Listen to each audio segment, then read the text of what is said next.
Hello, everyone. I am Elle. I am a blogger from cleverlychanging.com. I'm a mom to twin girls. They are 11 now. I am the host of the Cleverly Changing podcast. Hi, welcome. So I said today that I would be live. We will have a guest a little bit later, and there's so much that's going on right now, especially in my life. And I'm always excited when I get a chance to share that with other people. Some people may not know, but I am a mom to twin girls. I have always homeschooled my girls. So what we're dealing with right now is not exactly the same as how it's been for us, but this does feel a little bit more at ease for me and my family because we were homeschooling before. Now, what I wanted to talk to you guys about is some health things. So many of you may know, you may not know, but one of my daughters, I have twins, but they are fraternal.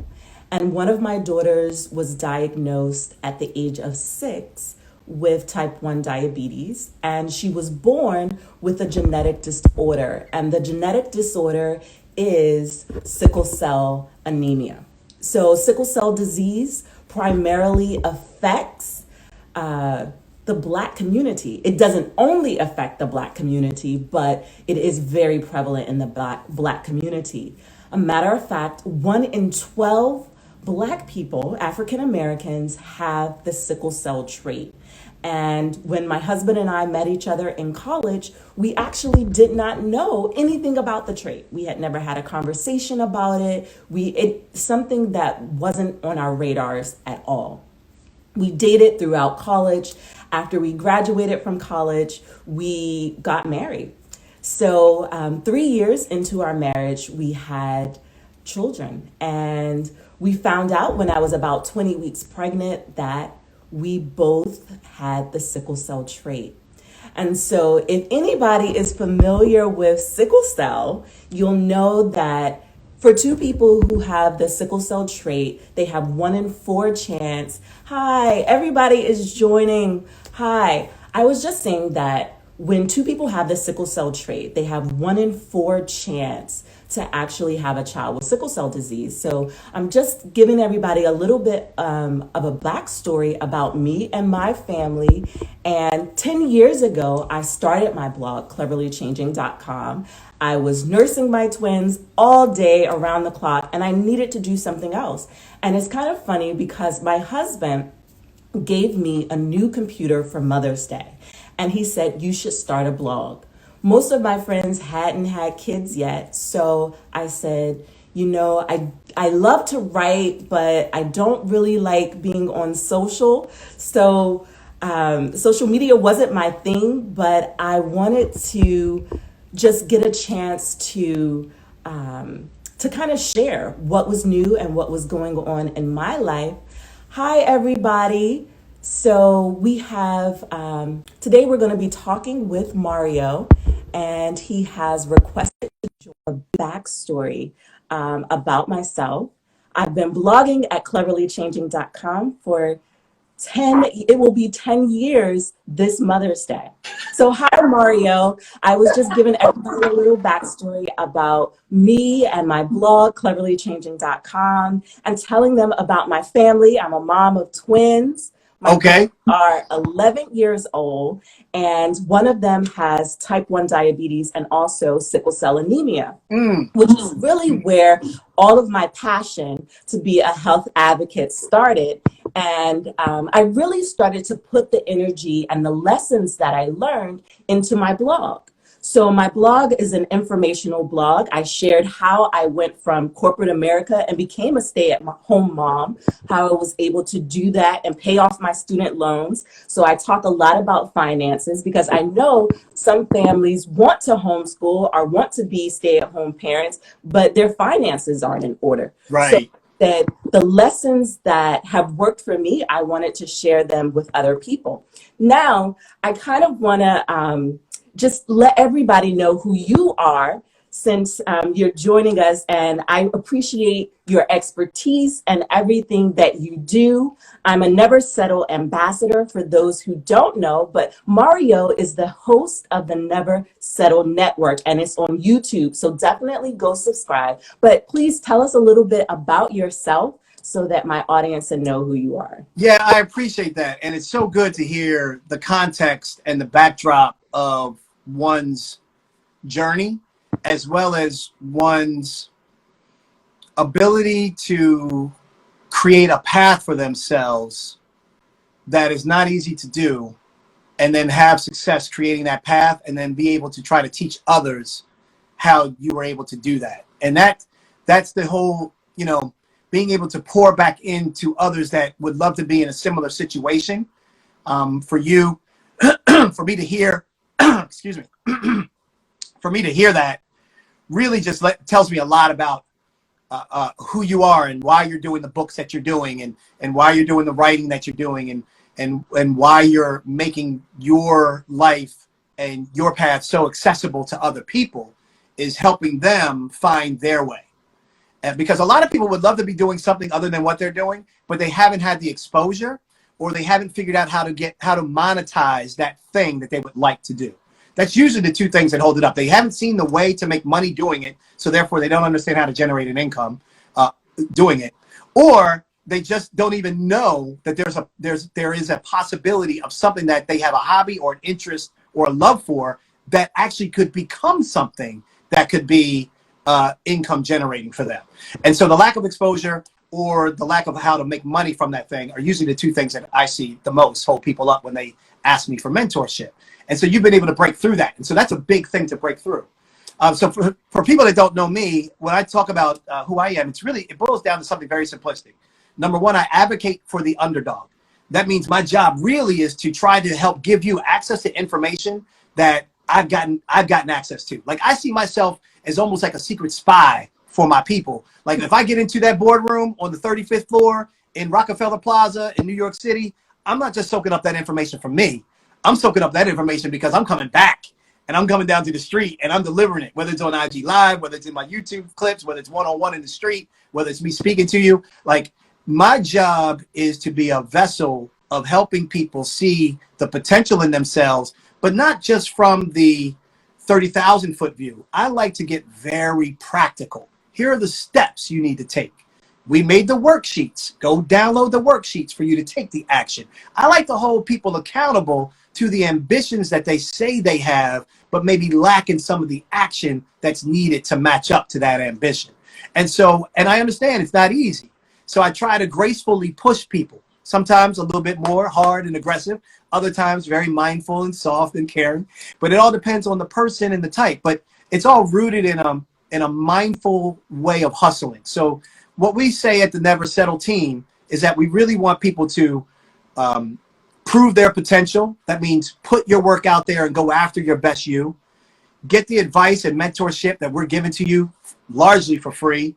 We haven't really even charged for anything yet. I think our first course is going to probably come out this year. And then I would also say that we teach you how to hustle mindfully. And what we mean by that is, how can you still have self-care, be true to you, not become overwhelmed, not deal with so much anxiety or depression or all the other negative feelings that you have, to hustle for the thing that you want to hustle for in this chaotic world that we've now been put in a pause for this chaos. And how can you use this mindset of still hustling, but doing it in a way that's you're being a good human. You have empathy and you understand yourself and your vision and what brings you joy better. So I think that's really what we're all about. And the easiest way to access us is through all of our content. And the two, I guess, most prolific things that were not prolific, just the two most consistent things would be the YouTube channel. Lots of content on there for free. Things that are 3 minutes, things that are 20 minutes. So we have episodes that are full-on shows, as well as a bunch of clips that can help you with different facets of your life, like how to overcome self-doubt, how to create a personal mission statement, how to overcome fear, all these things that plague us with moving forward and getting progress. So go to youtube.com, Never Settle Network, hit subscribe. We'd love to catch you Tuesday as our next live show so you can chat with us. And then here on Instagram, I go live every single day, Monday through Thursday, 12:25 p.m. Eastern time with a new free mastermind session, many times with guests, and we give advice and input and take your questions for your customized problems. So that's what I'm deeply rooted in. That's what I'm deeply about. And what you see is what you get. This energy is what you get when you meet me on the street, and this energy is what you get when you see me in my lives. So that's kind of really what it is. It's about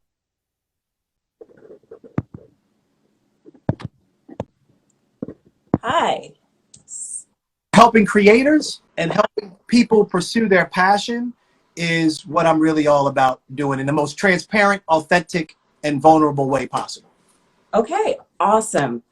You know, what really stood out to me about you and why I was looking forward to our partnership as a Never Settle ambassador is because I do believe in practical, actionable steps. And that really comes to this whole conversation. What we're going to talk about today is you did an episode, your second episode, and it was about fear. Yeah. What, you know, people, even my family members, everybody sees me online and they think, oh, you love being live, you love taking pictures, you love, you know, connecting with people. Right. Actually, I'm an introvert. This is so good to hear. No one would believe you right now. Even how you're on camera right now, no one would believe this. Y'all need to stop and think about what she just said. She has classified herself as an introvert, but look at what she's doing. My question to you is, how did you get there? How did you get to this? So here's the thing. I believe that the purpose of my life and the experience that the experiences are larger than me. And so it's not really about self and what I'm going through. I have to give back. So there's a yearning in me to give back to other people and to help them. It's something that I can't really shake it. It's like, oh, you know, it's not about me. I just have to do this. It's like when you wake up and you just breathe, it's natural for me to give back to people. And so it's not. But you can give back without being on camera, and you had to face the idea of my message is more important than the delivery, than me being locked up by the delivery of that message. Right, because you have to connect with people. And you can, the best way to connect with people is so that they can actually see you. So Hold it. You just dropped the mic. Hold on. I gotta walk away from the camera. I gotta walk away from the camera for a second. Here's why. Because when you make something bigger than you, it will help you overcome the very thing that's holding you back from reaching your greatness. Yes. When you make something bigger than you will overcome the very thing that is holding you back from reaching your greatness. I try to pound this into people so often. It's so good to hear an introvert say that I knew this was bigger than me and I needed to connect visually with people, and the message and the impact is what I'm going for. And if the best way for me to do that is something that is extremely uncomfortable for me, I have to find a way. Yes. I have to find a way.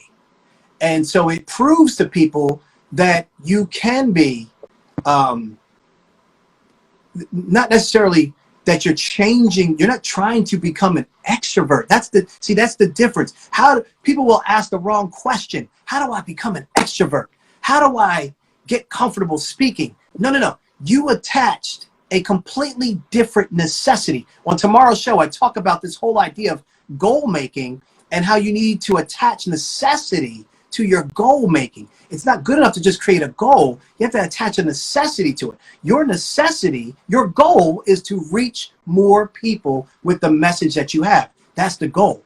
But your necessity that you attach to that goal was bigger than you. I have to use visual communication in order to reach them. That's the necessity you attach to it. And that was uncomfortable because that's not you could have just did an audio podcast. You could just did audio messages. You could just keep writing your blogs and letting people read your words. They don't have to see you on camera for nothing. You can still do that. but you knew. And when you attach the necessity to it, it really diminishes the power it has over you. You start to beat it down. Oh, this ain't that bad. I just need to get over looking at myself. All right, I'll throw some makeup on. I'll get my dad, I'll get a little backdrop, and I'm just going to try to, a hairstylist just sent me her first video. First thing she says to me is, I don't like hearing my voice. So I go, how many times have you made video where you've listened to your voice? Why would I do that? I've never done that, because this is like me. Exactly. You will get used to hearing your voice. You just got to keep going. Nobody likes their voice. Nobody pretty much likes what they see when they see themselves. I still look at myself on TV sometimes. I'm like, I could have done that better. But I'm really beating this home because I know there are so many people that are holding back, and however they apply this to them, whether it's going on video or whether it's something else. Your testimony right there was something I just wanted to spend a few minutes on, because that's really, really powerful in terms of people getting that energy and defeating the pull that's holding them away from delivering their greatness. Yes. So I'm sorry, you wanted to talk about the fear episode, and I went all the way over there, so I apologize. So you come back to it. Yes, but I want to talk about it, and I'm going to put it, frame it in this context. So you talked about me having a blog. I've been a blogger for 10 years. So I did just do the writing because that's what I was comfortable doing, and I wasn't growing. And then I started a podcast. I have a homeschool podcast geared towards parents who are homeschooling their kids and home education. And that's an audio podcast. I got comfortable doing that. And there was still that desire to push, to do more. You can't stay there. You have to grow. And then, COVID-19 happened. And, it was like, well, there's no better time than now to just do it. Get the message out there and talk to people. But in 2014, I wrote a book, and it was about sickle cell, how to keep your child healthy. Mm-hmm. And it wasn't until recently that I did a talk about being a caregiver, and people were like, well, do you have something to give us? Do you have something that we can take with us? Because this message has been great, but what can we have that's tangible? And at the time, I didn't have anything tangible. I had this book that I wrote, but I didn't do anything with it. And I just kept feeling a yearning. Publish the book, get it done, get it done. There are people who are dying, but they need this. Right. And I said, am I okay with that? For me to have a message that was put in me and to not share it, am I okay with that? And I said, I'm not. I have to live my life and have a legacy, and this is a part of my legacy. And so that's really what I want to talk to you about, is getting past that fear. So I was afraid, I'm afraid, just like anybody else, people who are online are afraid of rejection too. It's not, we may put ourselves out there, but we're often pushing ourselves out there, and making ourselves do it because we believe that it's valuable to people. And that's really why I do what I do, because I feel like this is messages that I wish were out there for me. Right. The book that I wrote, I wish it was there for me when the doctor, told me you have a child with sickle cell anemia. I was like, well, what next? And so I took all of the messages that I learned from the hematologist, from doctor's appointments, and I made it into a children's book. And so it's like you expose, the most vulnerable parts of yourself by writing and sharing something that is so personal to you and your family. And you're like, well, are people going to receive it? And I can say that, I'm sharing this with everybody because even before, my book isn't actually out yet, but even before it was out, I had a foundation tell me, I'm going to buy your first 500 copies. So my book isn't even done. And I have people saying, where's the copies? Where can I buy them? You know? And things will happen in your life that will propel you to follow your dreams. And so here I was in 2014, the message was in me, but I was too afraid to do something with it. I did what I could step by step, and it's like, you know, some of us are afraid to ask for help. And Many, so, me many are. becoming an ambassador, I said, you know, I need help with this marketing. You know, the message, I've had doctors tell me the book is fantastic. So, the message is there. And I know this is a part of my purpose, a part of what I was born to do. So, it's now like, how do I get past the fear and saying, you know, because I'm a perfectionist. I like for the marketing to be a certain way. I'm like, Oh, oh, you know, I like for everything to be a certain way. And it's like, I just got to move past this and I got to get it up. I got to post it. I got to, you know, do I create a new Instagram for my book? It's like, sometimes it right, just feels so overwhelming right, because it's a new project. right. I know it's a good project, but it's like, oh, you know, I'm already doing a lot. What Yeah. more, you know, what advice would you give me? First off, you know, seeing your, again, visual communication, you can pick up on so many nonverbal cues. Obviously, I'm hearing everything you're saying, but I can see so much of what you're saying. What I see from you in some regard is even more powerful than the words you're actually sharing. What I'm seeing is joy, happiness, smiles. I'm seeing, you know, you constantly are smiling as you're talking about this, even though you're talking about something that is concerning you. It's like, do you understand what I'm saying? You're talking about something that is fearful to you, and your eyebrows aren't doing the, I don't really know what I should, and I'm really concerned. You're not turtling up. You're not shelling out. You're like, you know, and I just got so much to tell people about this, and the doctors say this, and I just know I got to do this. And should I do an Instagram page for this? And everything is like vibrant. When you see that energy, for me, being someone who's dealt with a lot of people that come to me and they're in different phases of energy. Some of them are bottled up and shelled out and don't trust, and they haven't had the greatest upbringing and the things to be able to get them in a safer space. To people that are exuberant, but they're so exuberant they can do a million things great, but they're not getting any of them done because they know they can do a million things. And so I see this beautiful being and this message that is so personal and this drive that is so personal. What I'm actually hearing are things that concern me in a little bit, because you want to put some things in place in order to make it special when it's already special. I just want to pause on that. The hardest thing you need to do has been done. But yet you want to pile on other things for you to do to wrap around this package.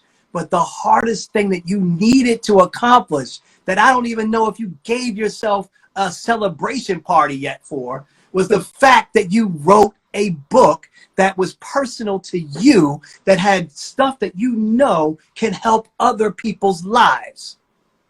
Stop. Enjoy that. If you haven't had a drink, or if you don't drink, whatever you do, you need to today pull the book out, get the family around, and you're going to have a celebratory moment. And they're going to be like, why are you doing this? You already wrote the book. Because you know what? We didn't do it. And that wasn't right. Whenever you have a win in your life, and you're also a teachable moment, whenever you have a win in your life, no matter how big, no matter how small, you stop to smell that moment. Yes. And the reason why you do that isn't because you're done. No, you know you got to get to work. The hardest part was getting the book, but now everybody will tell you you're actually getting ready to do the hardest part, to get people to read the book. But you can't get them to read the book if you didn't even do the book. Right. So this is a marathon. And what I hear from you is similar to what happened to us with our YouTube show. Show was done November 2019. Everything was packed up, ready to roll. We were supposed to launch this show in January. In fact, the show you're going to see tomorrow is all about goal setting, and we had to spend so much painstaking time editing out New Year, New Year, New Year, New Year, New Year, New Year, because the show was really meant to launch in January. Nobody knew that. That was our perfect plan. When's the perfect time for us to launch a show to help you with your personal growth and development? New Year resolutions. Yeah. When everybody's thinking, I need to make a change. Well, guess what? We got 6 episodes. You follow these through, you're going to make some changes in your life. And the show couldn't get edited in time. We didn't have the stuff ready. YouTube channel needed to be ramped up. All these things that we didn't anticipate, well, we anticipated, but couldn't really understand the level of deepness that was going to happen until we really were into it. So then we were like, all right, we'll launch it in March. And we were going to have a red carpet, a whole thing. And we planned this. We started talking to PR people, and it was all planned.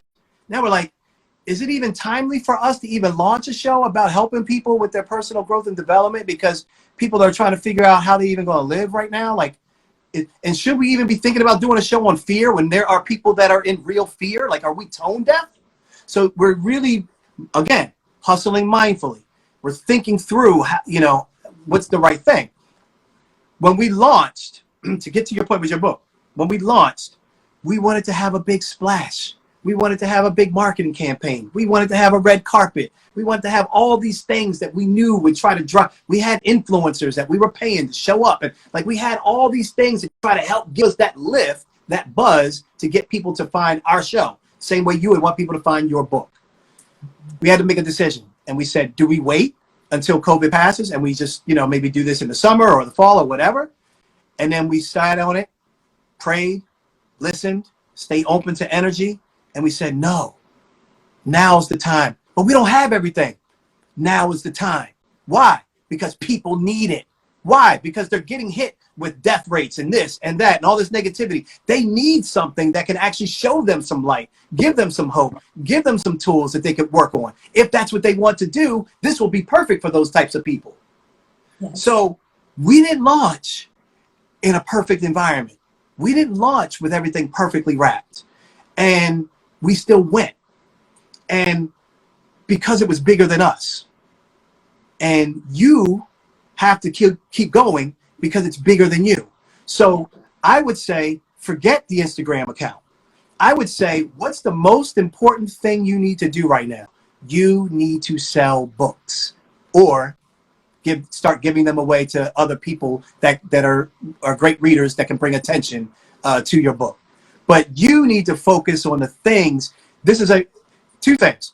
Think of it as a marathon. This is not a one-time offer that goes out. You have created a book that is evergreen. When you create something that is evergreen, you can have parties, events, new kickoffs, new versions. You can, you know, do things with it. You can turn it into an animated story. You can get a short video written about, like, done on it. Like, there are several different things when you look at it as a marathon. So that's number one. Number two, your job is to get that book into people's hands that needs it. How do you do that? So either you find people that need that and you sell it to them, or you find bigger organizations that have that body of people that need your information in your way.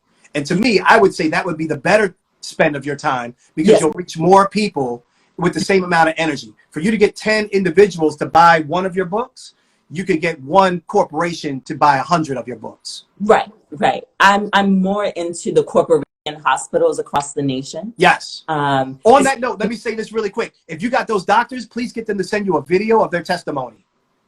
What I would love for you to do is send any doctors or any healthcare professionals, people that have degrees, certificates, things that you don't have in the healthcare space, to kind of, who is she to say what she knows about sickle cell anemia? She's not a doctor. Like, you want to knock down any objections. And so what I would do is I would send the book to 5 people, healthcare professionals and doctors, be like, can you hold that book up and say what that book means to you, or how that it's validated, or whatever they want to say in a positive light about the book.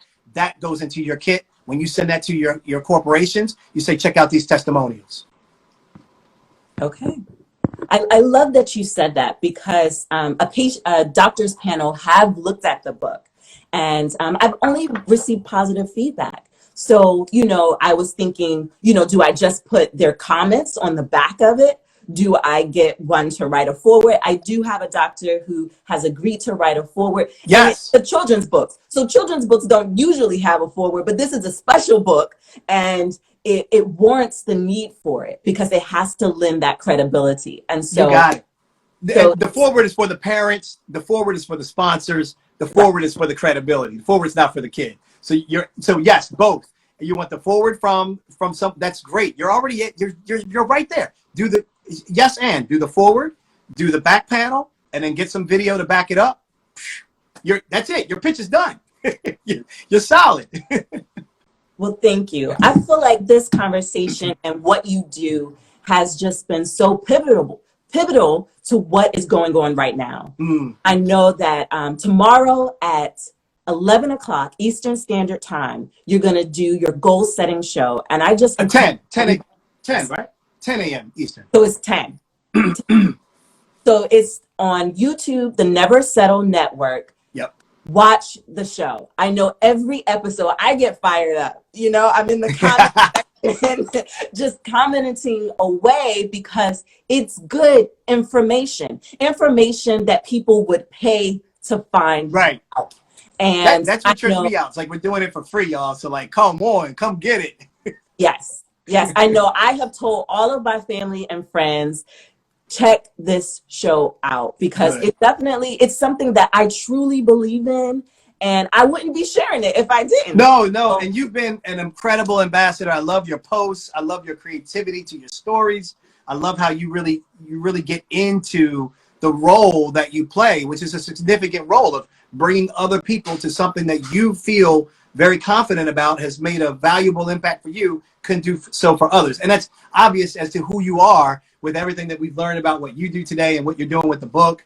And obviously I'm starting to think already, like, how can we help her promote the book and, you know, some other things. So we'll keep thinking about that, but always know that I'm a resource and someone you can reach out to for ideas. But I do want to see you implement some of these other ideas, because you don't need to wait any longer, Elle. This is your moment right now. Like, get this thing out. This should become required reading. This is really good stuff. Yes. So thank you, everybody. I see we have one question before we go. Okay. And it says, oh, it's time for the next ambassador. Okay, cool. So thank you. That's Christine being on point. Christine, the head of ambassadors, is so on point. All right. Well, thank you so much, Mario, for your time. Everybody, head over to Mario Armstrong on Instagram. Instagram, and also what is it? Never Settle. At Never Settle on Instagram as well. So both of those pages. And thank you guys for tuning in. We appreciate it. Thank you so much. And make sure you save it. If you do, tag me in it so I can repost it. Yes, I will. All right. Good to see you. Take care. Stay healthy. Thank you. Bye, everybody. Okay, bye-bye.